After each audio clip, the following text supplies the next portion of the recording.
My name is Harper, I'm 27, and the night my life finally snapped in half started with a family dinner I never asked for. When I walked into my parents' house that Sunday, there were folding chairs and borrowed tables crammed into every corner. 33 relatives, all dressed like they were attending some kind of church banquet, turned and looked at me like I'd just walked into the wrong movie. No one hugged me. No one said, "Happy to see you." A few people barely nodded, then went back to their conversations like I was a stranger who'd wandered in off the street. I should have turned around and left. Instead, I sat down at the one empty chair at the far end of the table. The food was already being passed around, but no one asked if I wanted a plate. Nobody made room. I just sat there, listening to them laugh about promotions, weddings, baby showers, every milestone I apparently didn't qualify for. Then my mom stood up. She walked over to the wall where all the perfect family photos were lined up, grabbed the frames with my face in them, and ripped them down one by one.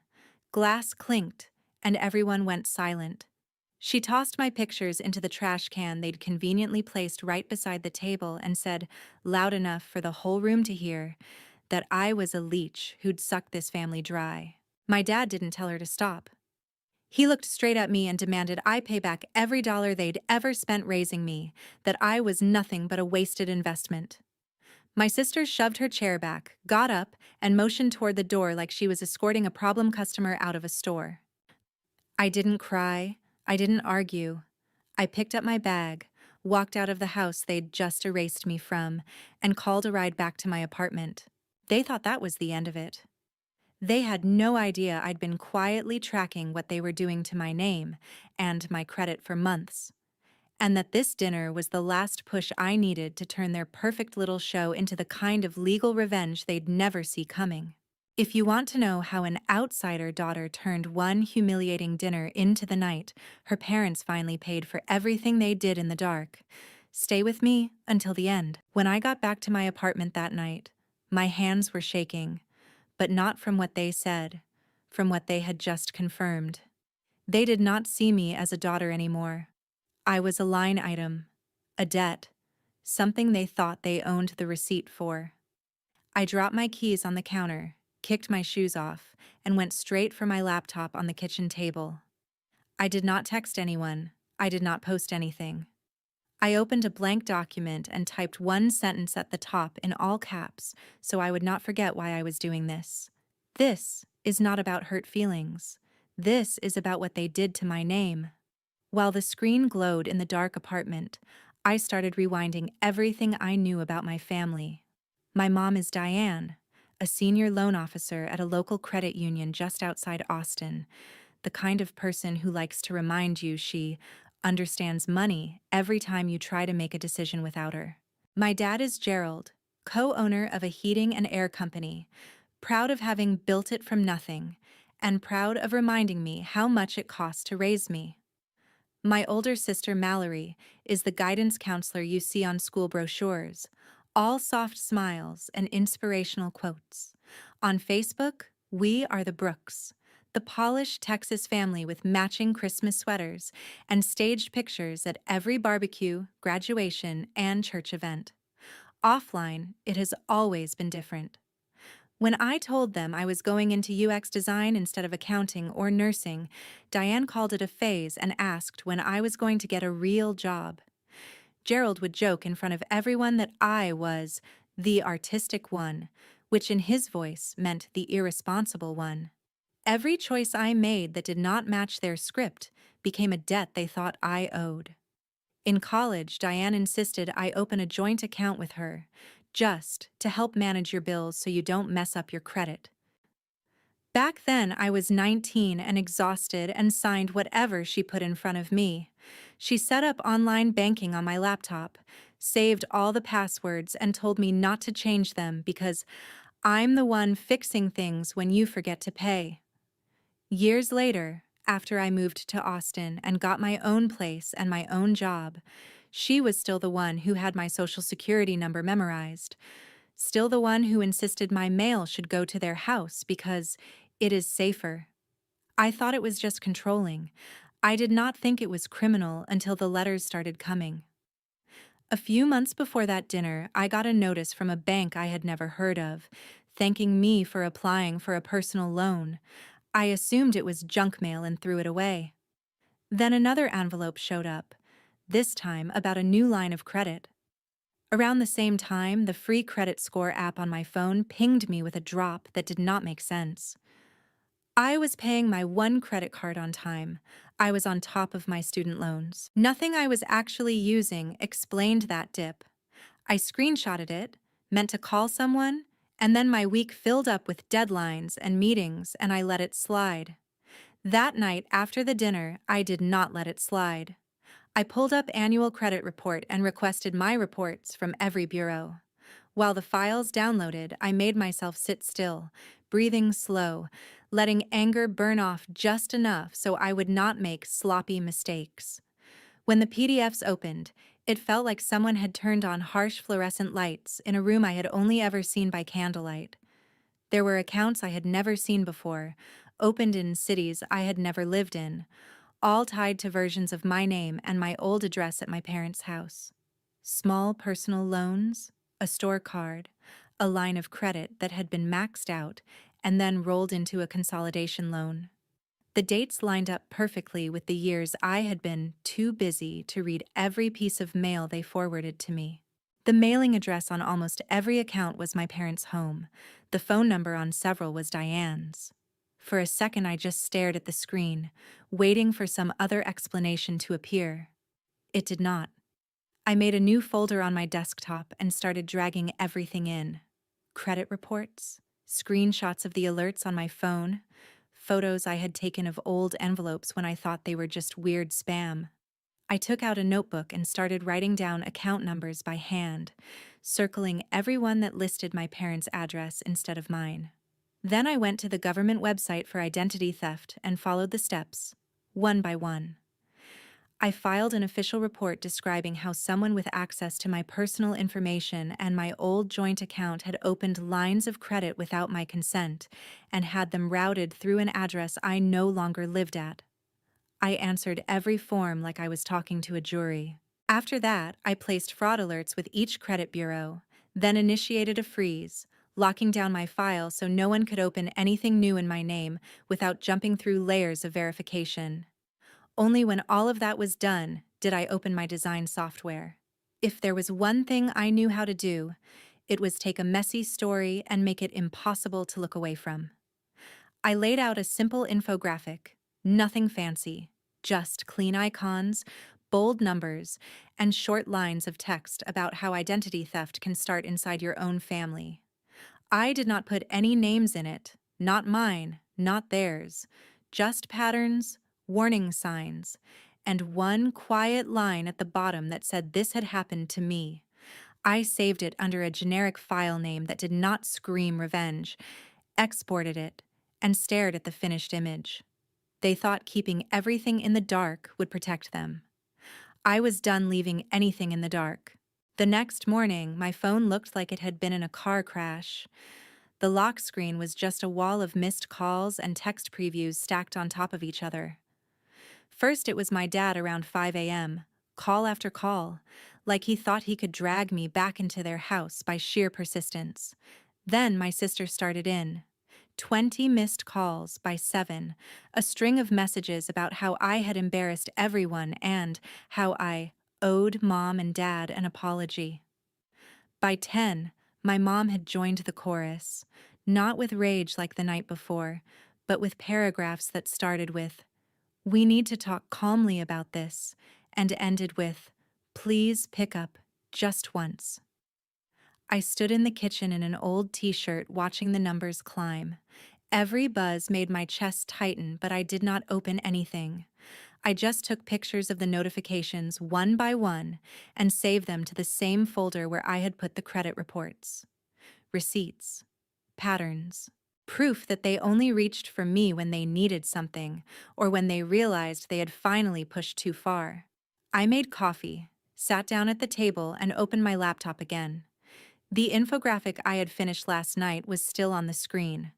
All clean lines and simple colors, quietly screaming, This can happen inside your own family. I uploaded it to an anonymous account I had on a big discussion site in a subreddit about personal finance and credit. The post title was simple: "My family used my identity for years. Here's what I wish I had noticed sooner."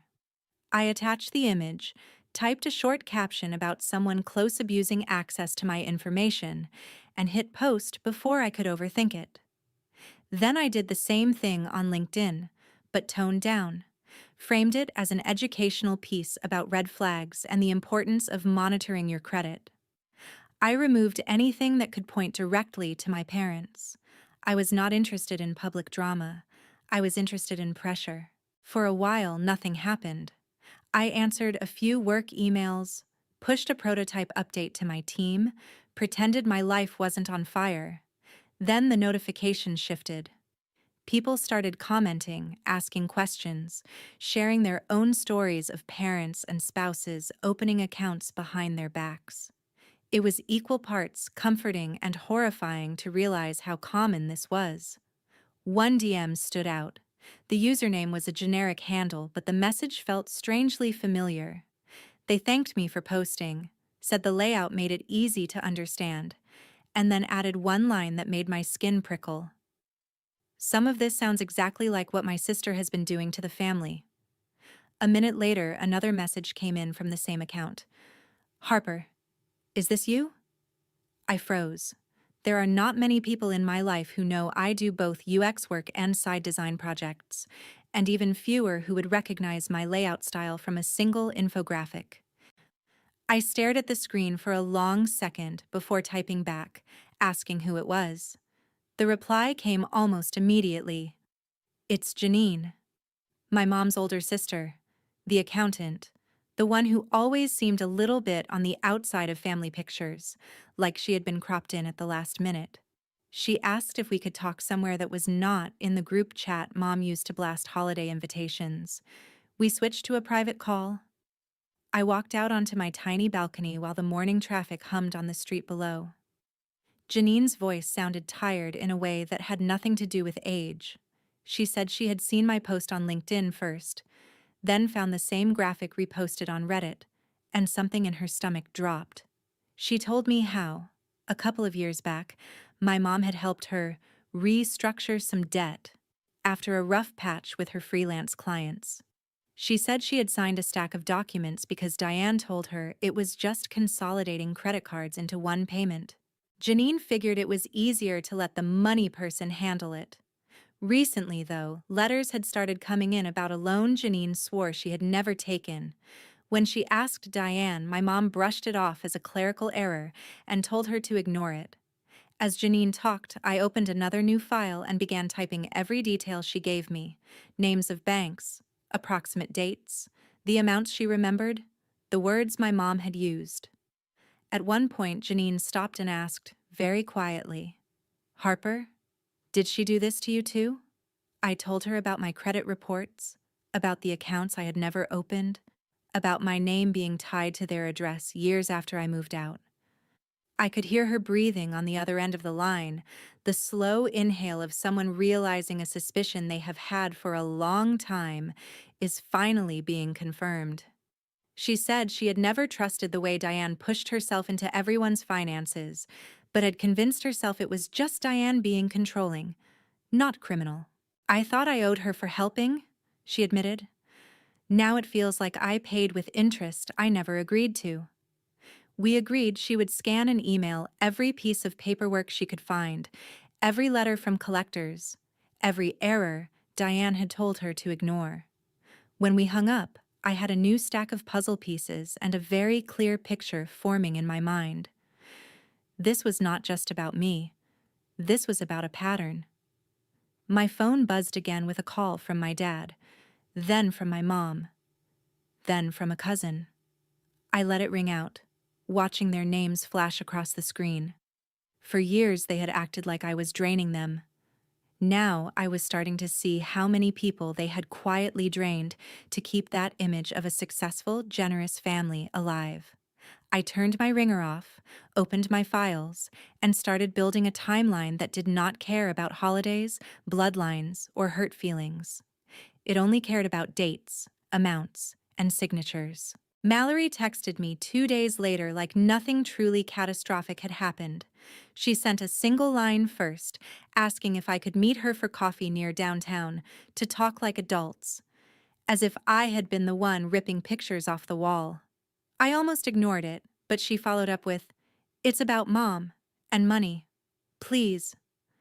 That second sentence did what 33 relatives screaming at me could not. It made me curious. We met at a cafe a few blocks from my office, the kind of place with plants hanging from the ceiling and overpriced cold brew. Mallory was already there, sitting in the corner with her school lanyard stuffed into her purse, eyes shadowed like she had not slept since the dinner. When she saw me, she tried to smile, but it fell apart halfway. I sat across from her, hands wrapped around a mug just to keep them still. For a minute, we just existed in the same space, two people with the same last name and no idea how to talk to each other without pretending everything was fine. Finally, she said she was sorry about the way things went at the dinner. Not sorry for what she did, just sorry it got out of hand. She blamed stress, the economy, the pressure on Mom and Dad, as if any of that explained being shoved out of your own family like you were crashing a stranger's party. I let her talk until she ran out of excuses. Then I pulled a folder from my bag and slid it onto the table between us. Inside were copies of my credit reports, with every account I did not open highlighted. I told her I was filing for identity theft, that fraud alerts were already on my file, that regulators and the bank were going to start asking questions she was not going to like. Her face went pale when she saw her parents' address over and over next to my name. She tried to tell me Diane had just been helping, that Mom knew how to get better rates, that this was how families worked when they trusted each other. I asked her when exactly trust started to mean signing someone else's name on a loan. That shut her up. I pointed to a mid-sized loan opened 3 years ago, another credit line rolled into a consolidation, all using my old joint account information and my social security number. Then I showed her the email Janine had forwarded to me, the one where Mom reassured her that a mysterious letter from a lender was just a mix-up, and to ignore it. Mallory read it twice, eyebrows pulling together in a way that looked more like recognition than shock. When I asked her straight out if Mom had ever used her information for anything, she hesitated just long enough to answer the question without saying a word. Finally, she admitted there had been a couple of times Mom had handled things for her too, times when Mallory had been busy starting her new job and didn't want to deal with paperwork. A small consolidation, Mom had called it. A harmless cosign on a refinance. Mallory had signed a few pages because Mom had told her where to initial and where to date, and that was easier than reading every line. As she talked, I opened my laptop and pulled up another copy of my notes. I asked Mallory if she remembered the bank names, the rough dates, any amounts. She did. Too many of them matched the lenders on Janine's letters and the ones attached to my file. It started to look less like separate favors and more like a system. The more Mallory dragged old memories up, the more they lined up with a pattern I was already sketching out in my head. Mom would show up during a crisis, offer to fix things, collect signatures when people were tired or overwhelmed, and then redirect just enough money to cover whatever she and Dad wanted to do next, whether that was paying off business debt or remodeling a kitchen. When I mentioned Grandma Marion, something flickered across Mallory's face again. She said Mom had been the one to handle everything when Marion sold her house and moved into the independent living community. She had gone to every meeting, filtered every call, brought a neat little check to the moving party and told everyone the rest had gone to fees and taxes. That had never sat right with Mallory, but every time she tried to ask questions, Diane snapped at her for being ungrateful. I typed while Mallory talked, building a rough timeline. Year 1. I start college, open a joint account with Mom. Year 2, Janine hits a bad season with clients. Mom steps in. Year 3, Grandma sells her house.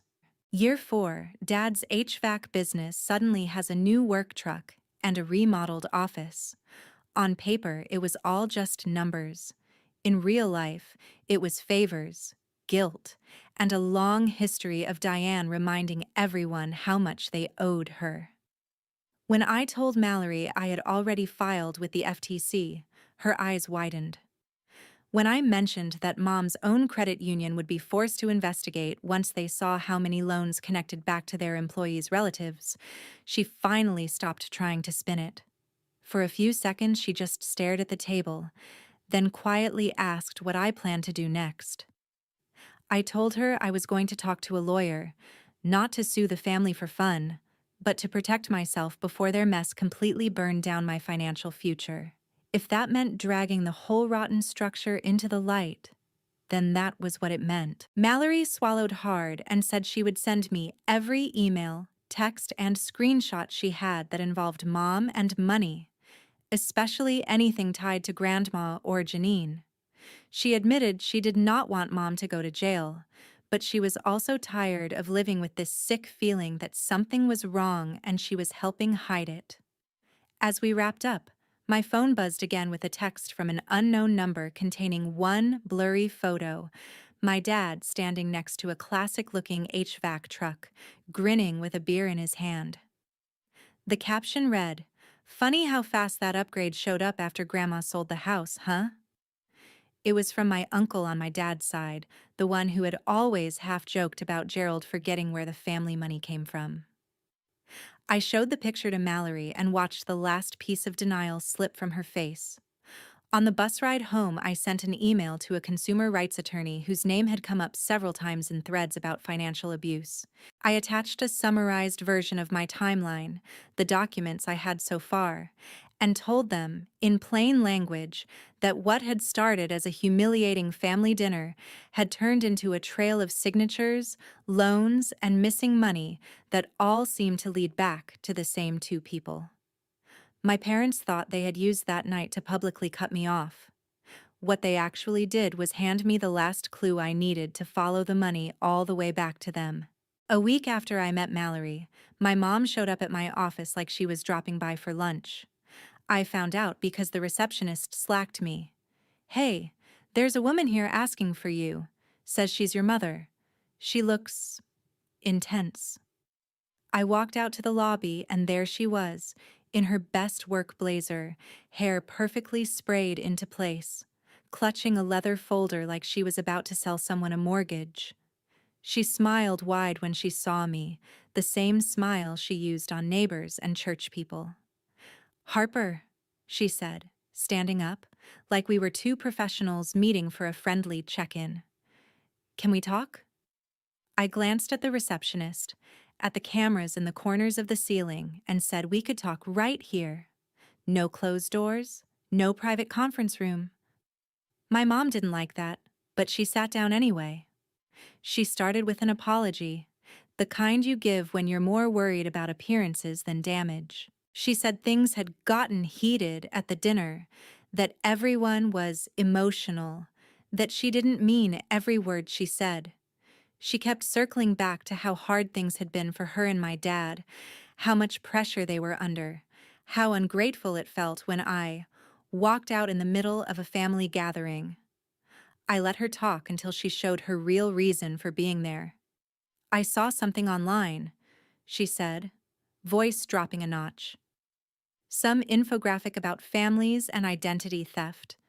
People are talking. I need to know what you've been saying about us." There it was. Not, "Are you okay?" Not, "Did I hurt you?" Just, "What are you telling other people that could make my life harder?" I told her I had posted an educational graphic about what can happen when someone abuses access to another person's financial information. I reminded her I had not used names, not mentioned locations, not pointed to anyone directly. But I also told her I had filed an official identity theft report and put a freeze on my credit. I told her that banks and regulators would start asking questions about what she had done with my social security number and our old joint account. The color drained from her face. For a second, she dropped the nice tone. "Do you have any idea what you've done to my career?" she snapped. "To this family?" I told her I had a very clear idea what she had done to my credit, and to Janine's, and probably to Grandma's, long before I clicked submit on any report.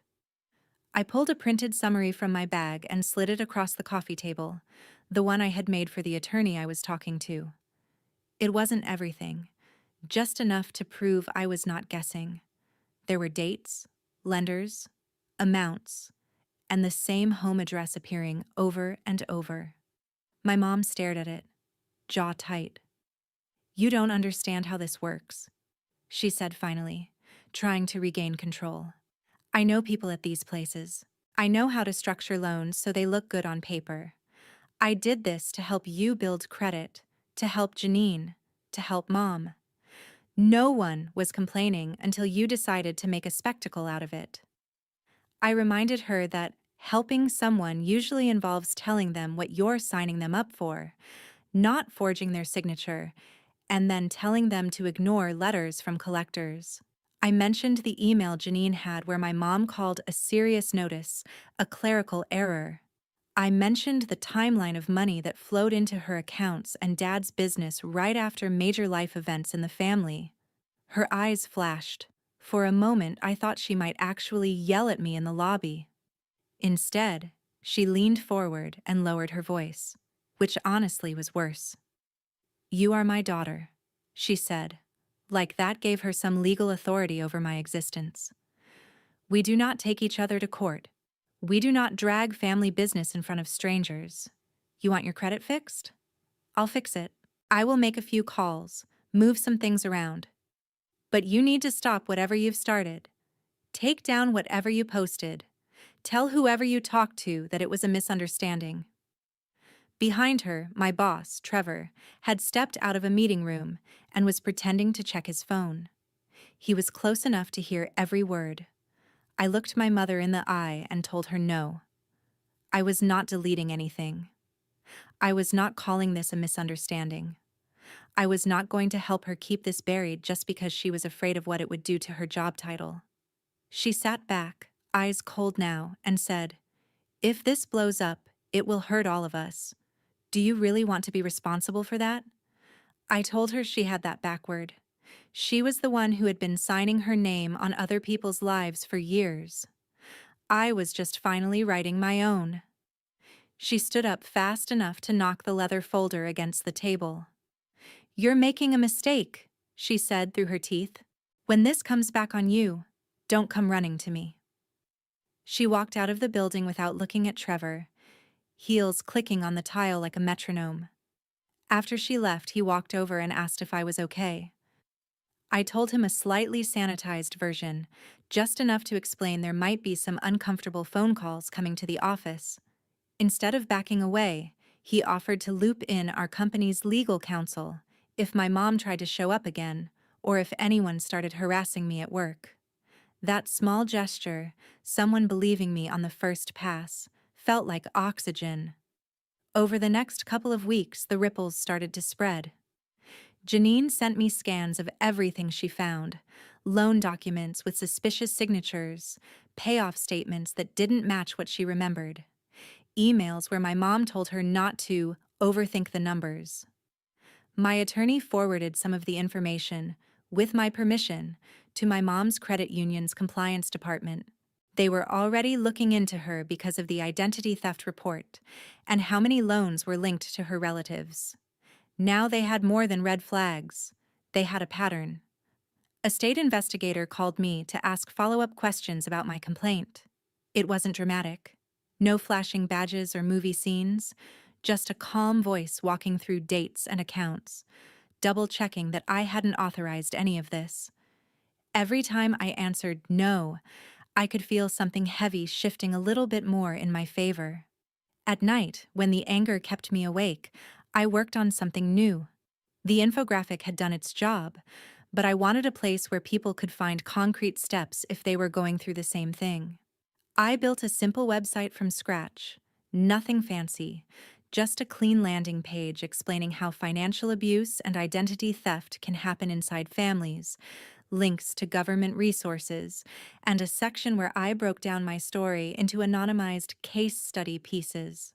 I did not mention my parents by name. I did not have to. The facts were ugly enough on their own. I watched the traffic slowly tick up as people shared the site in forums and group chats. Some of them were strangers. Some, I realized, were relatives. A cousin I had not heard from in years emailed me from a personal account, saying the layout of my case study felt uncomfortably familiar and asking whether I thought she should pull her own credit reports. I told her yes. Meanwhile, the texts from my parents shifted from anger to silence. For days at a time, nothing. Then a burst of messages from my dad about family sticking together and outsiders trying to tear us apart. The outsiders he meant were investigators and auditors who did not care about our last name. He was right about one thing, though. Something was tearing us apart. It just wasn't the people asking questions. It was the answers. It took a few months for everything to catch up with them, which somehow made it feel even more real. This wasn't some dramatic movie scene where cops burst through the door right after a big speech. It was slower, quieter, like a fuse burning under the floorboards. First came the formal letter from my mom's credit union, the one she had bragged about working at for over 20 years. I got a copy through my attorney. It said they were conducting an internal review into multiple loan files connected to her and might be reaching out to me for verification. A week later, a different envelope showed up from the state regulator's office requesting permission to use my complaint and documentation as part of a broader investigation. I signed every form. I wanted every flashlight possible pointed at what they had been doing. I didn't see most of what happened next in person. I heard about it in pieces, the way you watch a house you used to live in be torn down from a few blocks away. Janine told me about her interview first. She said she sat in a conference room with 2 compliance officers and a lawyer, hands folded so tight in her lap they hurt, and walked them through every favor Diane had done in the last 5 years. The consolidation loan, the refinance, no one fully explained. The times Diane had told her to ignore letters because these companies make mistakes all the time. They showed Janine documents with signatures that didn't look like hers and asked if she had ever given Diane permission to sign for her. She said no. They asked if she had ever received the full amounts those loans said she had. Again, no. Grandma Marion's part came next. She was too frail to sit through long meetings, so her lawyer arranged a deposition at the Independent Living Center. From what he told me later, Marion cried when she saw, on paper, just how much money had gone through Diane's hands when her house was sold. There were proceeds she had never seen, and fees no one had explained. She had trusted her daughter to look out for her. Instead, it looked like Diane had looked out for herself and for Gerald's business first. Somewhere in the middle of all that, my dad decided to try his own kind of damage control. He called one afternoon and launched into a speech about outsiders trying to tear the family apart, about investigators who didn't understand how families help each other out off the books. When I told him calmly that forging signatures and rerouting loan proceeds wasn't helping, he switched tactics and asked if I could just tell them it was all a misunderstanding, that I had overreacted. I said no. He hung up on me. The official fallout started with my mom's job. Her credit union put her on leave, which was their polite way of saying, "Don't come back while we figure out how deep this goes." Co-workers she had known for 20 years were suddenly auditing loans she had personally processed, and a lot of those loans had familiar last names: cousins, in-laws, my own. The pattern was not subtle. Then there was a civil case. Janine and my grandmother's lawyer filed a suit, not just against Diane, but against both of my parents, arguing that they had benefited from money obtained through fraud and misrepresentation. My name was in the filings too, as a victim of identity theft and unauthorized credit accounts. My attorney asked if I wanted to be there in person for the first hearing. I thought about it for a long time and said no. I did not need to sit in a courtroom and watch my mother pretend she didn't recognize her own handwriting. Instead, I signed an affidavit, swore it in front of a notary, and let my documents speak for me. Mallory went. She texted me afterward, saying she had never seen Mom look so small. Diane and Gerald showed up with their own attorney, dressed like it was Sunday at church, not the beginning of the most humiliating chapter of their lives. From what my lawyer described, their defense was exactly what I expected. They leaned hard on the idea of family arrangements, on verbal promises, on helping relatives through tough times.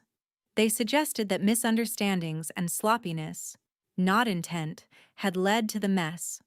But every time they tried to frame it as a series of accidents, there were numbers that didn't match, signatures that looked wrong, and timelines that were a little too convenient.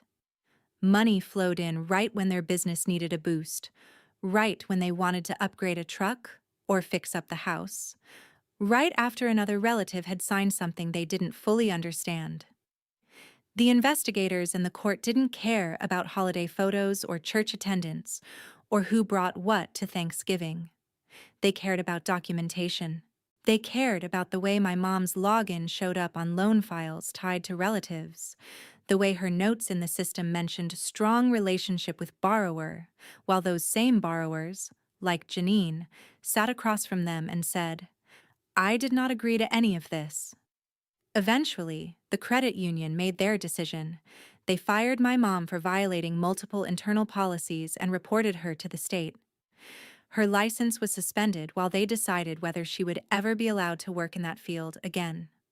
All those years of bragging about being the one who understood money ended with her escorted out of a building she once treated like her second home. On the civil side, my parents settled before it could get worse. They agreed to pay back the money that should have gone to Janine and Grandma, plus additional damages. They agreed to have every loan they had opened in my name, and Janine's name unwound and removed. They did it not because they suddenly found a conscience, but because their lawyer explained that fighting it would open them up to even more scrutiny, maybe even criminal charges if the wrong prosecutor took interest. They didn't have the cash to cover it all. So they did what people like them always swore they'd never have to do. They sold the house in the suburbs, the one with the wall of family photos that no longer included me.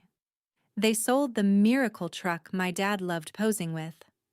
They sold off a chunk of his company, bringing in a partner who, according to one of my cousins, made it clear he was there to fix the mess, not protect Gerald's pride. News travels fast in a family like ours. Some relatives were furious with me at first, convinced I had overreacted, that I had gone nuclear instead of keeping things in-house. Those same relatives went a lot quieter once letters arrived at their doors, encouraging them to check their own accounts for irregularities. A few of them reached out privately to thank me, even if they would never say it out loud at a reunion. The last time my dad called me, it was late. His voice rough. He said I had destroyed everything, that the family was broke, that Mom might never work in her field again, that people at church were whispering.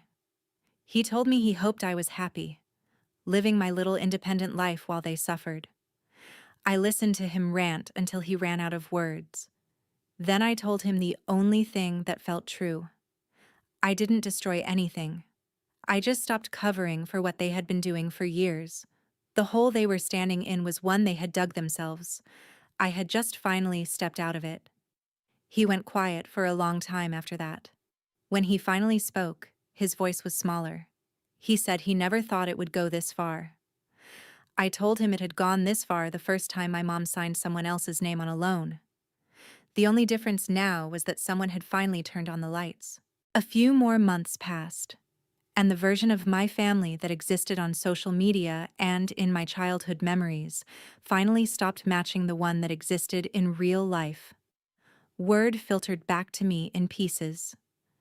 My parents had moved out of the big house in the suburbs and into a cramped rental on the edge of town, the kind of place you drive past without really seeing. The yard my dad used to obsess over was gone. The wall of framed photos had been boxed up. The neighbors they'd impressed for years barely got a goodbye. My mom tried to keep up appearances for a while, dressing for job interviews in the same blazer she had worn to my office, but doors kept closing. It turns out, terminated after internal investigation, doesn't look great on a background check for financial jobs. She picked up part-time work wherever she could, nothing close to what she used to brag about. My dad kept a share of the HVAC company, but it wasn't really his anymore. The new partner came in with spreadsheets and conditions, not family dinners and handshakes. From what an uncle told me, Dad hated answering to someone, hated having to justify every expense, hated that people whispered about why he suddenly needed to sell off assets in the first place. For the first time in my life, the consequences were landing on them instead of on the people they leaned on. Mallory ended up transferring to a different school district after rumors started swirling about her parents. She sent me a long text one night saying she was angry and embarrassed and tired of feeling like she had to choose between being loyal and being honest. She didn't apologize for that night at the dinner, not directly, but she did say she understood now why I had stopped laughing at family jokes years ago. I told her I didn't need her to pick a side. I just needed her to stop pretending that what happened was normal. We are not suddenly best friends, but there is less static between us, and more quiet honesty. Janine and I talk more now than we ever did when I was growing up. She sends me pictures of her dog and updates about Grandma Marion, who is doing physical therapy and budgeting her money on her own terms for the first time in a long time. Grandma wrote me a shaky letter thanking me for not letting them make you small. She said she wished she had spoken up sooner in her own life. I keep that letter in the same folder as all the ugly documents, a reminder that not everything that came out of this was destruction. Some of it was correction. As for me, my life did not magically turn into a montage. I still pay rent, still answer to a boss, still fight with my own anxiety some nights. But my credit reports are clean now. The fraudulent accounts are gone. The freeze is still in place, this time by my choice. I got a small raise at work, not because of what happened with my family, but because I showed up, did the work, and refused to let their chaos drown me. The website I built about financial abuse and identity theft inside families started getting more traffic than I expected. People I will never meet email me to say my case study helped them stop a parent from opening a loan in their name, or gave them the language to talk to a spouse about money. On weekends, I take on a few extra design projects, turning dense legal information into something ordinary people can actually understand. It feels like taking back something my mom twisted and using it for the opposite purpose. I wish I could tell you there was a neat, happy ending where my parents apologized, meant it, and we all ate some awkward but healing holiday dinner together. That is not what happened. They are still angry. They still talk about me like I burned the house down instead of pointing out that it was full of leaking gas. Maybe that will never change. What has changed is me. I don't measure my worth in how much approval I can squeeze out of people who only see me as an investment. I don't hand over my passwords, my signature, or my peace of mind just because someone shares my last name. If there is any lesson in all of this, it is that love and loyalty do not mean letting people use you as collateral for their bad decisions. You can care about your family and still protect yourself from them. You can be hurt and still choose to go through the front door of the law instead of sneaking around in the dark. And if you have even the smallest feeling that something about your finances doesn't add up, you are not paranoid for checking. Pull your reports, ask hard questions, Write things down. The people who really love you will want the truth just as much as you do. The ones who don't might call it betrayal when you finally turn on the lights. But sometimes turning on the lights is the only way to see who's actually standing next to you and who's just been using your shadow.